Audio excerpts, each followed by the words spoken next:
Welcome to Sociology Vibes, where we simplify challenging ideas into easy to understand insights. Today, our focus is on the sociological explanation of the self-fulfilling prophecy. In 1948, American sociologist Robert K. Merton introduced and defined the term. He argued that a self-fulfilling prophecy occurs when a false belief leads people to act in ways that make that belief come true. A self-fulfilling prophecy can apply both to individuals and groups, and here's how it works.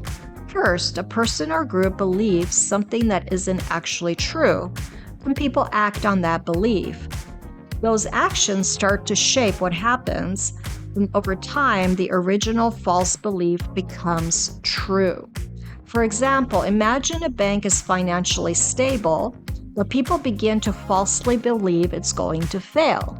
Because of that belief, they rush to withdraw their money, and as more people do this, the bank runs out of funds and collapses. What started as a false belief becomes real because of people's actions. This idea is related to another concept called the Thomas theorem, but here, the key point is that the belief becomes true.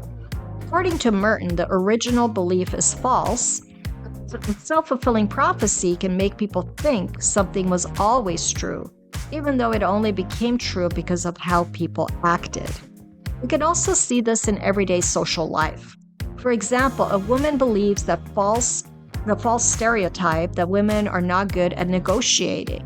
Because of this belief, she does not negotiate her salary and ends up earning less.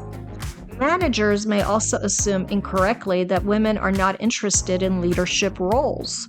Because of this false belief, they offer fewer opportunities and fewer women enter leadership positions, reinforcing the belief.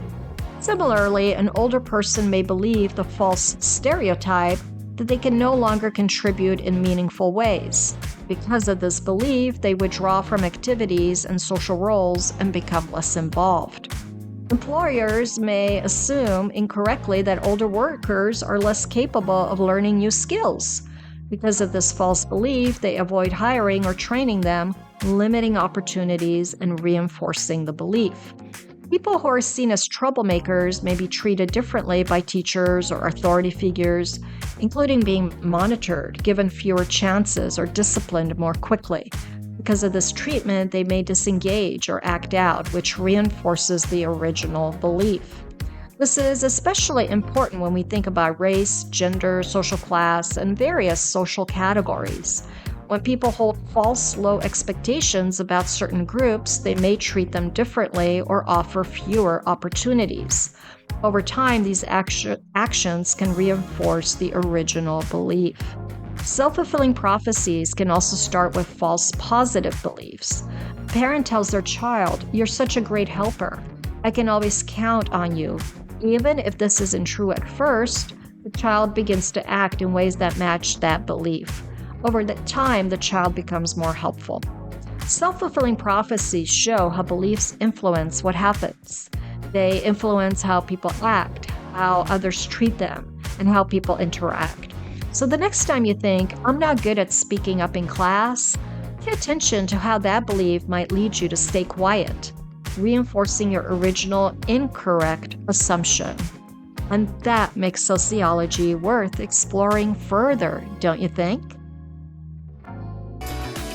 Thank you for watching. Be sure to comment below with your thoughts, questions, or any topics you'd like us to explore next. Let's keep the conversation going and our community growing. See you in the next Sociology Vibes video.